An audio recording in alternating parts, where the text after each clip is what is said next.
Yeah. Why don't you go on ahead and describe how this product came about and what it actually does? Sure. So this is a 12-inch cabinet, right? Yes, it is. So if anybody's seen like a tweeter speaker, tweeters tend to be very small. And the reason why they're small is because smaller speakers are better at dispersing higher frequencies. Sure.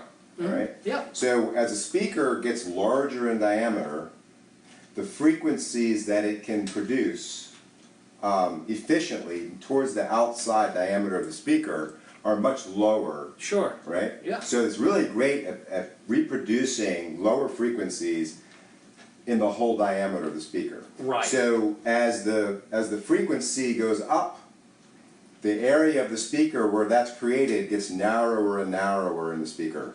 True. All right. So the higher frequencies, say like a guitar speaker like this is, I think 5K or so is about the highest it will reproduce. Right. So the center of the speaker is generating, say, 2 to 3K and up.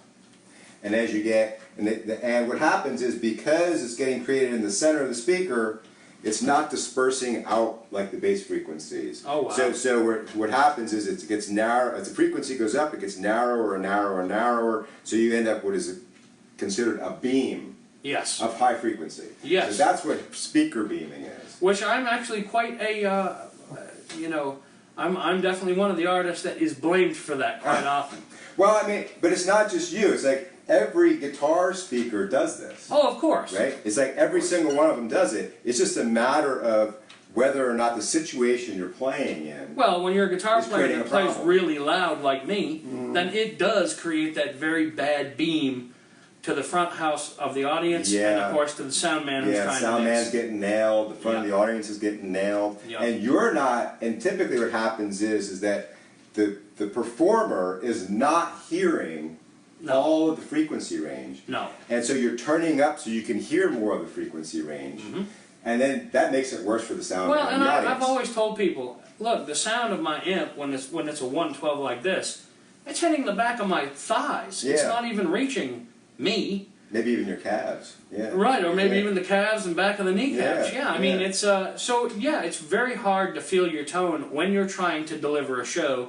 And when you sing like I do, and you talk to the audience a lot like I do, it's very hard to maintain the level of excitement and enthusiasm for me as an artist to keep delivering my best.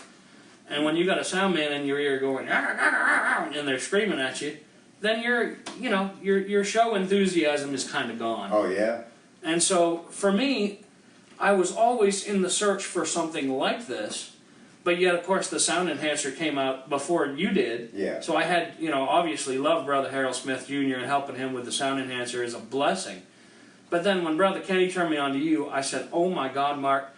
And the funny thing is, guys, when I first tried this, we were in this very room. And I could not believe how much of a difference it made for me sitting either right next to it, standing in front of it. It's literally, it made everything for me so much better. And what it is it's carrying the frequencies from being a beam, if you will, to putting the sound, as Brother Mark sets this thing up, it's pushing the sound more up at me and giving me a better experience to deliver my songs and my show. Yeah, it's taking that beam, so the shape of the shield itself, when it's placed in the bass, the beam is hitting here, and it's getting dispersed. And mixed upward. Upward, well, not just upward, but also outward, right? Oh, so yes.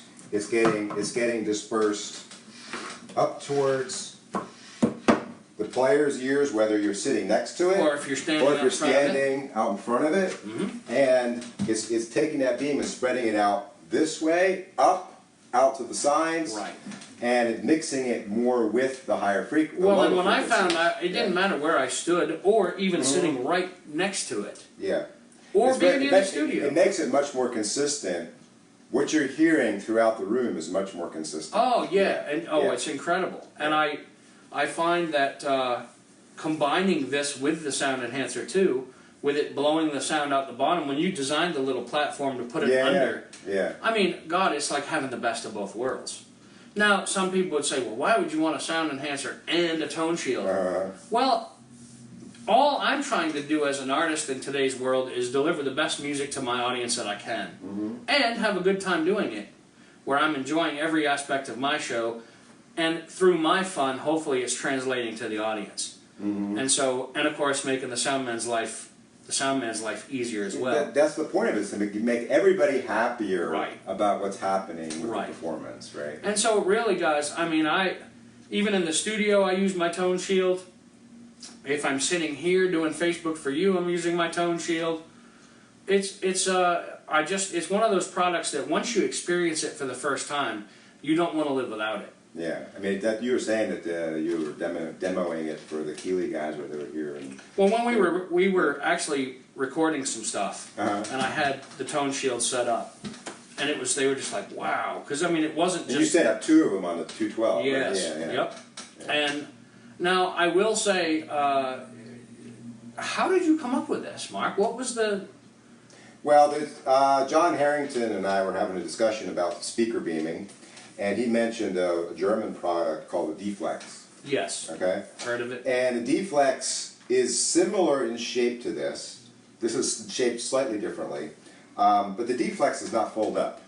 So the D-Flex, what it has is similar in shape to this, but it's all one piece of acrylic, and it has a foot that slides underneath the amp, and it comes out at a similar angle. But the piece is maybe, I don't know, 2 foot long by 12 inches wide or so. Yes. So it's not easy to transport, especially because it's not completely flat. It's in this shape, it's in a shape similar to this, and it has a foot on it that's at an angle. Oh, so you can't even pack it flat in anything. Right. So, and they're also very expensive. They're about, I think, around $300 or so. Oh, wow. And if you order it out of England. Well, and I think there's so many guys, man, that are actually buying plexiglass and just trying to create. But the problem with that is you're only creating a shield for your tone. You're not really making it to where you hear it better, making your show better. That's exactly right. I mean, it's the plexiglass shield you stick in front, whether it be like just straight in front, or like, what is it? There's a clear tone. Yes. That makes like a. They sell a like a hinged piece. Yes. Right. So you could set it up in like a V configuration in front of it. Right. But that's just blocking the sound from coming out, and it's shooting most of it up. Right. And it's not gonna. The performer is not gonna have as good of an experience. Well, and that's why, to me, the angle of the ToneShield enables. If I'm standing out in front of this, it's giving me the best tone.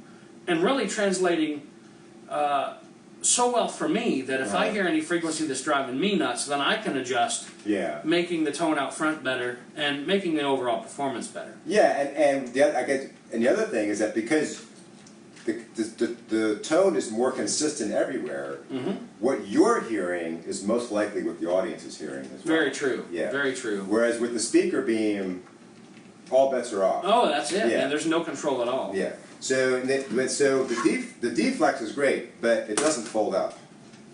And this little guy, it also doesn't store in its base like this, and it doesn't. This will fit into the back of this 112 cab. Yes, it will. We put it in there, and it fits right. I'll tell you what, guys. You never know. It's almost like a secret weapon because it's not something extra you have to carry.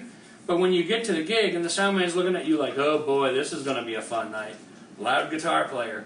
Then you pull this out of the back of your amp, set it up in 3 seconds. Oh, yeah. And everything is good. Yeah. The sound man walks up and gives you a hug, and man, that was cool, you know. Oh, so, yeah. Kenny was like, the first time we saw it, he said, we were at 2 Inches at open mic, and a local artist, Cameron Owen, I gave him an early prototype for him to test. So he's been testing it for months. Right. I use it. The first one that I built, I've been using since. Yeah. By the way, folks, Mark is he's an incredible guitar player in his own right. But you've had the same issue though. Oh, of course. Yeah. That's why I was having this discussion with John Harrington. I'm like, this is really bothering me. Yeah. And so we were having a discussion about it, and that's what he turned me on to the D-Flex. I looked at the D-Flex and I said, there has got to be a better way. Yeah. To solve this problem. Yep. And that's the reason why I came up with this design. Actually, the first one was just made out of cardboard. Really? Oh yeah, because I was trying to figure out what the shape needed to be. Yes, of course. Right? Yeah. And how the angle needed to be, and whether it was actually doing what I wanted it to do. Well, I mean, even as I see the cardboard one that I made, I was amazed at how effective it was. You know, guys, I'm going to actually just play a little bit and let Brother Mark just leave it there for a second and then pull it away. Yeah. Leave it there, put it back, pull it away. I know over Facebook last time there were some people that said, well, I can't really tell the difference, but there was others that very much could. It depends what you're listening to. It really does depend on what you're hearing it. But I'm just going to play some like chordal stuff and just...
Sitting right here. Yes, that's the thing. It removes that beam that just really hurts people in the audience and, of course, really makes the sound man angry. Well, to me it sounds like a little warmer, a little more velvety kind of. It does, yes. It takes all that, it takes all the, especially when you're a clean player like myself, it takes the edginess away from the cleans. And it just kind of rounds out the frequencies to where it's actually more enjoyable for me, the artist, and of course for my audience as well. And so I just find it to be a must-have.